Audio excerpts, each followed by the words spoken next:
Aldi says the chain is expanding. Aldi will be the third largest supermarket chain with more than 2,500 locations. This expansion will bring Aldi up to 2,800 stores. Aldi is now the fastest growing supermarket chain in the country, and their own CEO says that they literally can't open stores fast enough. Meanwhile, Walmart, which has dominated American retail for decades, is slowly watching its customers leave. So how does a German grocery store with no deli, no bakery, and barely 2,000 products become one of the most disruptive forces in American retail? To understand why Aldi is winning right now, you have to understand what happened to the American grocery shopper in the last 5 years. Do y'all see the fuckery that's going on in these goddamn grocery stores? This is just between 2019 and 2024, food prices in America nearly jumped 24%. Exit $6 a dozen last year, and more people are starting to use Afterpay and Klarna just to afford groceries. And 40 million Americans, about 12% of the entire population, are relying on food stamps just to eat. And then Trump's One Big Beautiful Bill came along and cut $186 billion from that program. Nearly 5 million SNAP recipients will not get any benefits in November. Alvin, federal food aid known as SNAP benefits are set to end. Millions of Americans who were already struggling suddenly had even less to work with. And in this environment, brand loyalty is the first thing to go. Surveys show that 70% of Americans now prioritize price over brand, and 81% say they're open to switching to brands they've never tried before. And 40% have already permanently switched from national brands to store brands. For decades, cereal was Kellogg's, ketchup was Heinz, chips were Lay's or Doritos. I think that's officially over now. President Trump announced he is increasing global tariffs to 15%. This morning, the president announcing on social media that he's raising worldwide tariffs to 15%. And now Americans are bracing for yet another round of price increases on top of everything else because of the trade war. Higher income households, people earning over $100K a year, are now 63% more likely to shop at discount stores than they were before inflation hit. So this isn't just a low-income story anymore. Everyone is looking for value, and Aldi couldn't have picked a better time to expand. But here's the thing, discount stores have always existed, and most of these have been around for decades, and none of them are threatening Walmart. Only Aldi is. So what makes Aldi so different? And honestly, it's kind of genius. Let's start with the number of products. A typical Walmart supercenter carries around 142,000 products. Aldi carries just 1,800. And because they're only buying 1,800 products, they're buying every single product in massive volume. That means you go directly to the manufacturer and cut out every middleman in between. Aldi's bulk purchasing gets them 20 to 40% cost reductions per unit compared to a traditional grocer's pay. And because of this, a family of 4 who switches from a traditional supermarket to Aldi saves between $3,500 to $4,000 a year. Then there's the private label. More than 90% of what Aldi sells is its own brand. And here's what most people don't know. A lot of those products are made in the exact same factories as the national brands, and Consumer Reports ran a blind taste test on 70 products and found that 76% of store brand products were rated equal, if not better, than the national brand. I mean, people literally cannot tell the difference. Buying store brands versus name brands, and the store brands ended up being the best deal. Store brand tomato sauce was the least expensive at Walmart by 37 cents, and that's 76 cents less expensive than a top-selling national name brand. It's cheaper and it's the same thing, then why wouldn't I buy it? And it gets even more interesting when you look at the margins. All these private label margins are 35 to 50%. And national brand margins for traditional grocers are between 25 to 35%. So Aldi charges you less and makes way more money per every product it sells. Then there's the store itself. Aldi's average store is about 20,000 square feet, and a Walmart supercenter is 180,000 square feet. I mean, you could fit 9 Aldi stores inside a single Walmart, which means lower rent, cheaper energy bills, and the ability to open new locations faster and cheaper than anyone else. And their own CEO said it best. Consumers don't really want fancy stores and don't want a ton of products as well. And the store design reflects that. They have no deli counter, no bakery, no pharmacy, or any fancy lighting or displays. Products go straight into the shelves in the same boxes they came in, which means no unpacking and less labor costs. There's also nobody to bag your groceries, and you bring your own bags. And you put a quarter in the cart and get it back when you return it, avoiding yet another labor cost. I know it sounds small, but every one of these decisions chip away at the cost. And then there's a staff. A typical Aldi store runs on 15 to 20 employees, and a Walmart supercenter has about 300 to 350. But because Aldi needs so few people, they can afford to pay them $24 to $25 an hour, and Walmart pays them just $15.50. So Aldi pays way more per person but spends a fraction of the total on labor, which means lower turnover, less time and money spent on training, a leaner and a more motivated team. And all of this compounds. Aldi generates nearly 3 times the sales per square foot of a traditional grocery store. In a business where margins are razor thin, that's a massive advantage. Now Walmart has seen all of this. They've been watching Aldi's customers walk through their doors for years. So what have they actually done about it, and why is it not working?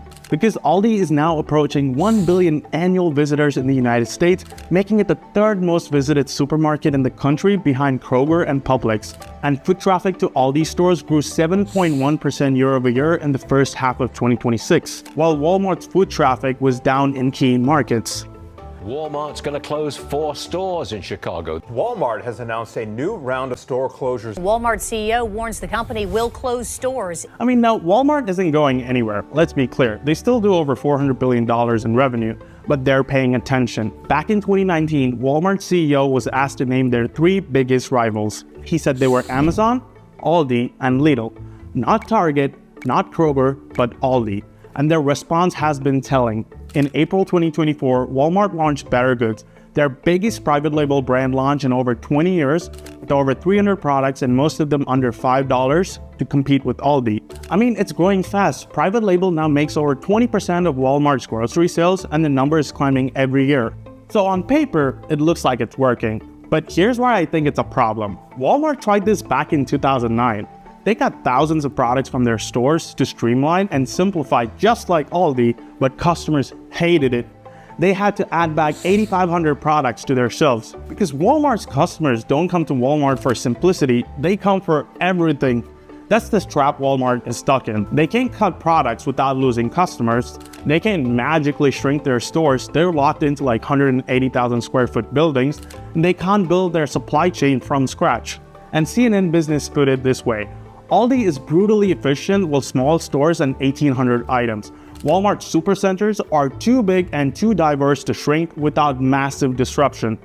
And no traditional grocer has come remotely close to copying Aldi's model. Not one. Kroger tried private label expansion but still ended up being 15% more expensive than Aldi on a per basket comparison. Publix tried loyalty programs and price cuts, but still ended up watching Aldi open stores in its backyard. And then there's Aldi's German cousin Lidl. They have over 200 stores in 11 states, primarily in the East Coast. They have the same philosophy and same private label model, but Aldi has 2,800 stores to Lidl's 200.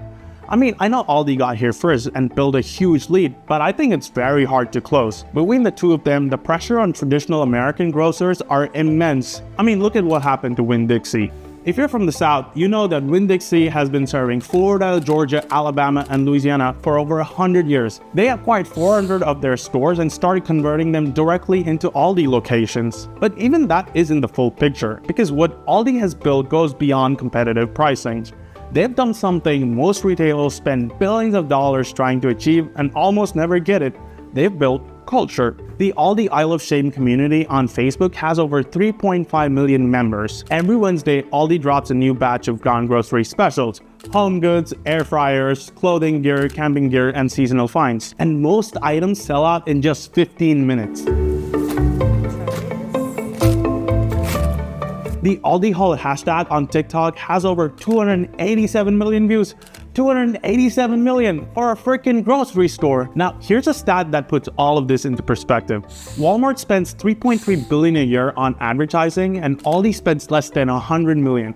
Walmart outspends Aldi on a 30-to-1 ratio, and yet Aldi is growing faster because every haul video, every meme, every shopper yelling at the camera that Aldi is the way to go is free advertising reaching millions of people. Bloomberg called this the curious cult of Aldi, and the New York Times called it a passionate and cult-like following, and the demographics back that up. 5 years ago, Aldi's core customer was a budget shopper, low income and often necessity-driven. Today, 1 in 3 American households shop at Aldi, up from 1 to 5 before inflation hit. Middle-income families are now Aldi's fastest-growing segment. high-income households, people making over 100K a year, are 63% more likely to shop at discount stores than they were in 2021. Even Gen Z shops at Aldi, for God's sake. I mean, choosing Aldi used to be something you didn't really talk about. Now it's something people post about, make videos about, and build entire online communities around. That kind of loyalty doesn't come from a marketing budget. It takes years to build, and it's almost impossible to take away. Now, let's zoom out for a second, because Aldi's story really isn't about one grocery chain. It's a signal about where the entire American retail landscape is heading. In Europe, store brand products account for nearly 40% of all grocery sales.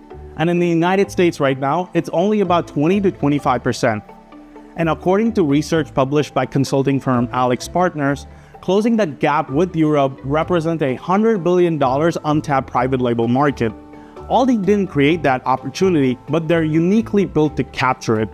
Private label already hit a record $282 billion in sales in 2025, growing nearly 3 times faster than national brands. And the shift isn't slowing down anytime soon. It's becoming permanent.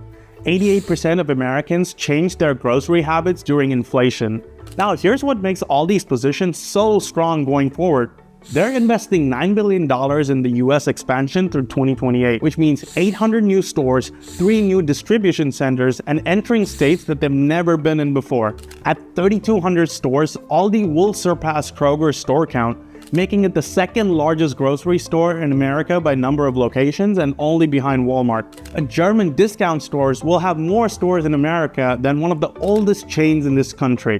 And all the traditional grocers caught in the middle, analysts are predicting a wave of consolidation. Publix is watching Aldi open stores across Florida, Georgia, and Alabama, which is its home turf. Albertsons and Safeways are closing locations in the West Coast, saying that there was massive pressure coming from discount stores. And Grocery Outlet has already shut down 36 stores, citing competition from discounters.